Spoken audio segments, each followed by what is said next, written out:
I bought this house in Ohio to start over. Fresh paint, quiet street, no memories. The realtor said the previous owner left suddenly. I didn't ask why. For the first few days, everything felt normal. Unpacking boxes, cleaning, trying to make the space feel like mine. But by the end of the first week, the house started acting like it already belonged to someone else. The first strange thing was small. I'd leave a light on in the kitchen, come back later, and it was off. Then, in the morning, it was on again. I blamed myself until I noticed the smell. Dust, metal, and cologne, like someone had just walked through the room.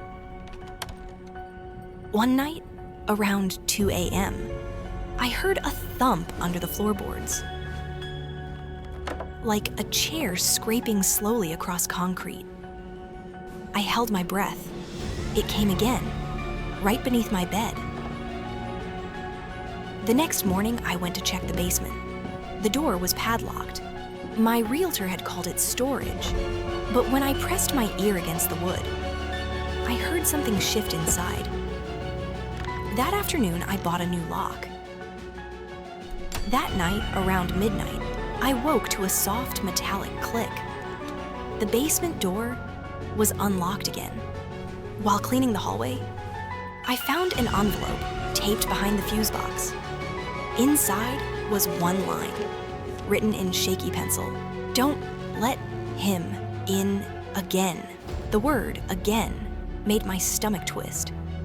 I stood there, staring at it, trying to convince myself it was a prank. I thought about calling the realtor, but what would I even say? That my house was sending me notes? That night, I locked the basement twice.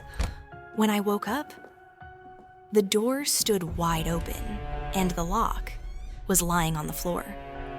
I grabbed my flashlight and my phone. Every step down, the stairs felt heavier than the last. The air was cold and wet, thick enough that I could see my breath. The floor shimmered, as if someone had just washed it. Bare footprints led to the far wall. Behind a stack of paint cans, an old wardrobe pressed tight against the bricks.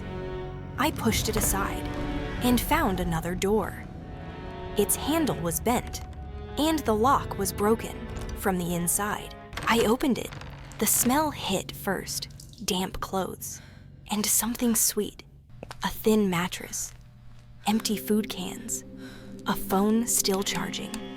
On the wall, photos of me unpacking boxes, sleeping, all taken from inside the house.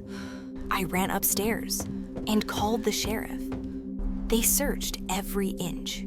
No one was found. 2 days later, when I came back to collect the rest of my things, a note waited on the kitchen table. It said, "Welcome home. Some houses don't need ghosts. They just need someone who never left."